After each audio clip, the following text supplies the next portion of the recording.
Hey everyone, I've had a lot of people asking me recently, how can we make our teams more productive at home?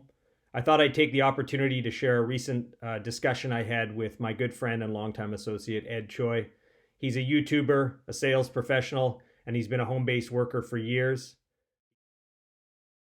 You know what? It all starts in the morning. I knew a long time ago when I started working from home, I knew I had to be structured. The very first thing I had to do was learn to get up early in the morning and get dressed. I get up at 5:30 and on my desk, roughly like 5:45 or 6 o'clock because I don't have to commute. And what I do is called a virtual commute. The first half hour, 45 minutes, I check my email, check my Slack, make sure that there's nothing urgent. And then I actually just go on Google News and see what's going on in the world. Check out my social media feeds on LinkedIn, check my Facebook feed, and that's my virtual commute. So I do that for. Um, I try not to sit at my desk too long. So I'll go out for an hour, whether it be the gym or I go outside and exercise for an hour. And that really helps. I think that's so important and something that's really not talked about a lot in our business community. Fashionable at one point, used to admire those guys. They're like, oh, I get 3 hours of sleep and I work 12 hours a day, and health is number one. It trumps everything else. It Yeah. really does, because if you don't have your health, then you don't have your family, you don't have your business, you're not as productive. So I do put a huge emphasis on my health, and I think that really helps me stay sharp and longer. I've been doing that pretty religiously for the last 3 years, and it's changed the way I do business. Actually, before our call, I had a Zoom call with somebody from the Ukraine, Mexico, San Diego, and of course here me in Vancouver. I mean, that's, usually I have somebody from South Africa joining that call too. But Yeah. in the past it used to be maybe more email based, or maybe more on Slack. But I'm finding that I'm getting way more connections now because of Zoom, or just Yeah. because of this virtual environment. And it's amazing actually, because I'm physically seeing way more people Yeah. now than I have ever. Yeah. Be Like it's asking, especially for salespeople uh, or professionals, where can I find more opportunity? And then Yeah, how do I distill that down? Now all of a sudden you can focus more time on being with the best customers wherever they might be located, that's rather than right. being with the customers that happen to be just within 30 minutes drive of your Business office. tool. I Yeah. mean, I know we live in, virtually like, 45 minutes or an hour away from each other. Yeah. But for us to have this conversation, We one of just us, would never do it. We wouldn't do it. yeah, but we And, probably wouldn't do it. You're right. You probably, it's too and far. I am super excited about it. I think this is changing the way people work. And I think that, I would encourage people to look for the opportunity best, and the best likely outcome here, and probably the most probable outcome here, is that we all do efficient work like this Yeah. at home when we can, and we all do the stuff that needs to be done at the office when we want to go to the office. So how often do you think, what is a general guideline for, say, your company, of how frequently you want to see your people in the My office? general rule is come and go as you please, because we have other steps in place. We do like a daily huddle with the team. So we have a number of rhythm meetings and sort of Mm, proactive touch points that we have that keep us in contact with each other. But I had a client the other day that says that they're in a very traditional business. He said that they're likely going to go to just saying, I don't care when you come to the office as long as you come in once a week.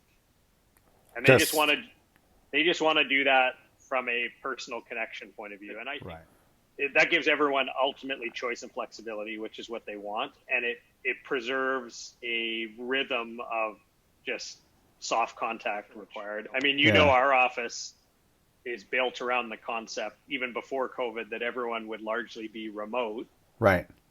but we view it almost like a clubhouse, right? And so we built that co-working space to be essentially a clubhouse for us to come together. I think you really need to break down individual people, not by people, but by all the various things they do in the day and all the jobs and various tasks that we all work on. Yeah. Yeah. Some are better done at uh, home. Some, Landed myself in a very interesting position, obviously with iCloth, switching over from a YouTube sponsor to now I'm working with them to help develop their sales. So I'm 100% integrated into the iCloth team. but it's the first time ever that I've been able to work with a virtual workforce. So Yeah. I've not met anybody except for these type of Zoom calls. And in order, at first, I have to say I was a little bit reluctant in terms of like joining this kind of environment. This is even pre-COVID, right? So Yeah. these guys were doing it before it became a thing. And what I found was, to your point of having structure. So every morning, wherever the morning is, because we're spanning 10, 11 time zones, everybody will check in, say good morning, good evening, hello Hang everyone. out of some sort. Everybody's checking in through Slack, and we all acknowledge the person saying hello to everyone by giving a wave of the hand. Yeah. And then we also have a birthday channel where we log everybody's birthday, and we have a social kind of project there where it's called Kiva, where we loan people money to help Yeah. build wells and things like that. So for everybody that has a birthday, they donate $100 to that Kiva challenge. And then we have a gardening contest so you can imagine we have people in, Bangladesh, South Africa, France, out here, and we just have our gardens. We take pictures and we have a garden contest. So those are, to your point, is it's important to have the social structure. And I think that's what people forget about Slack. And a lot of companies are just saying, well, just go remote. And then they don't do that social, whether it be Yeah. kind of virtually or in person, but they forget about that element. Like so many people have had challenge with working remotely, and a lot of what I hear from them as I have these discussions with business leaders is they talk about not being able to have on the fly engagements and on the fly interactions with people, or Yeah. be able to ask a quick and easy question. And in all of those cases, they're not using a messaging app. So as much Yeah. as the whole world has talked about Zoom and video this year, what's really been demonstrated is the fundamental Yes. killer app is the messaging. Right. What messaging gives us is immediate on the fly communication. Like in Slack, to build a channel around a topic Yeah. or a subject or whatever, it just makes it so much more efficient. I can't agree with you more, because I rarely will send anybody internally an email. What we're finding is we're taking on new projects, like with the science project. We've integrated now into our Slack channel, and Science is our partner now. We're able to have immediate Yeah, interactions. you're all part of the same team. Exactly, and now they feel like they feel like they're part of our sales force, because Yeah. we're welcoming them in our virtual office, which is whether it be Glip or Slack. It glues everything together, and you're right. I don't think we talk about that enough. So much more efficient. It's funny because one of the things I like to do when I join new organizations is understand the culture, understand the people, who everything is. And typically that's really hard to extract that information when you're going to a physical environment. But with Slack, what I did the first week where I joined iCloth, I pretty much dove into every single channel and tried to read as much content from each channel so I can see how people respond, so I know kind of what their tone is, who's doing what, right? And understanding some of the challenges they may have, some of the successes. But nobody had to show me that. And that's the cool thing. It's like a self-guided tour of the company. Yeah. There are so many clients we come across that we deal with this, where they have bought a cloud phone system. They've bought Zoom licenses. Half of their team is running Teams because they're on Office 365. All of those are unified communication systems, but none of them are actually unified.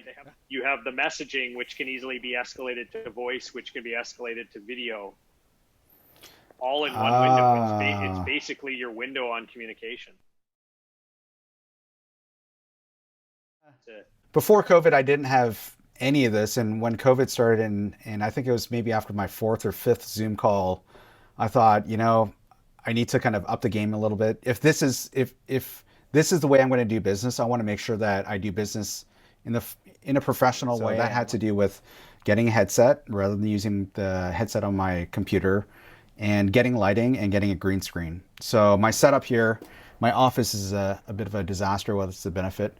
So obviously I've got some soundproofing here on my door because I've got kids and it gets loud.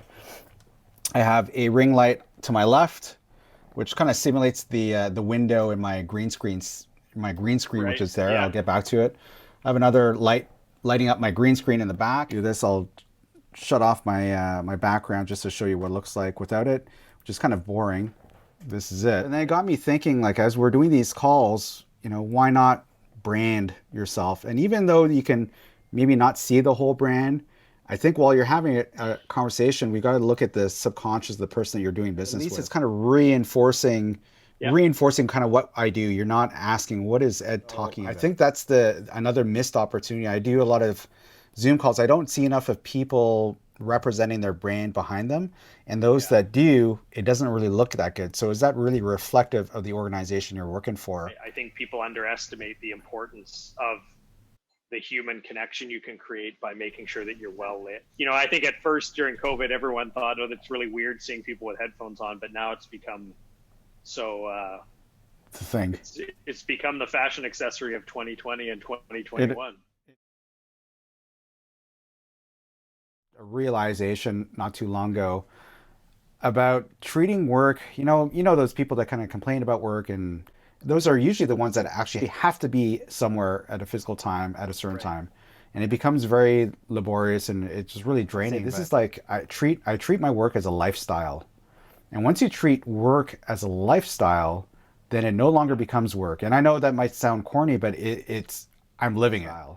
And how beautiful is that your work all of a sudden pivots to a lifestyle, and you're no longer if people that work from home can treat that as a lifestyle, that they've chosen that lifestyle, and that they no longer have to get like chained to the office or their office desk, I think that'll relieve a huge burden, and that'll actually make them more productive, I think. When I look at our team, we've given them a long leash to develop the flow in their life that they need to develop. And what you start to get is you start getting people responding to you at 8 o'clock at night when you have an urgent question. You start getting, creative interactions at times of the day where maybe those wouldn't have existed before. Or maybe I go out for a walk at night and someone in my office says, hey, I'm going to be out walking the dog. Just give me a shout and we can talk. Like, we didn't do that before. That did not exist before. But at Patagonia head office, they're right on the beach and they can see the surf. And when the surf's up, everybody drops what they do. And the office closes. The office closes and they go surfing. Yeah, and awesome. Look at it.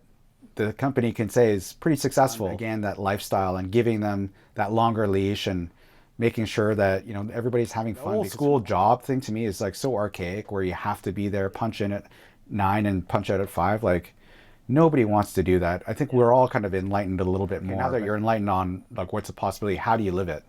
Yeah. And I think that's a challenge, and how to embrace all the tools. Listen, my thing is like, life is too short not to be happy where you're working, because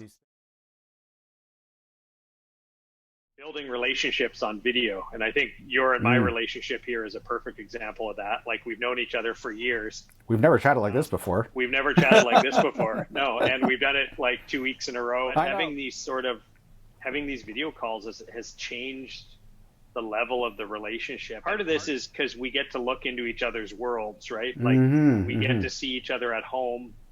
But I think the other part of it, you and I are sitting here making eye contact with each other and talking, and that would be awkward in real life. Like, we would. So it's funny that you mentioned that, because I read on LinkedIn somebody about saying they're getting Zoom burnout because of the meetings are dragging on too long. And I think those meetings are not managed properly. But the way that I have my meetings now, I've got a lot of 15, 20-minute meetings that are just jam-packed with quality. We're having a very meaningful conversation. Yeah. Whereas when you're surrounded by distractions, you're not getting the same meaningful conversation. My business meetings are very, like, there is some pleasantries at the beginning, but we get down to the, like, hey, we're on a clock here, right? And especially if you don't pay for the Zoom license, you got 40 minutes. Maybe has forced people to like really get to the point and have more meaningful engagement. I think you also, though, you get, because we're not wasting the time with the driving, the parking, and to your point, the distractions, we are more likely to have these discussions than That's right. All right, man. That was fun. All right. Yeah. Good to chat with you. All right. Man, we're going to be best of friends by the end of the Yeah. Hey, he's my BFF. All right. See you, buddy. All right. See you. Bye.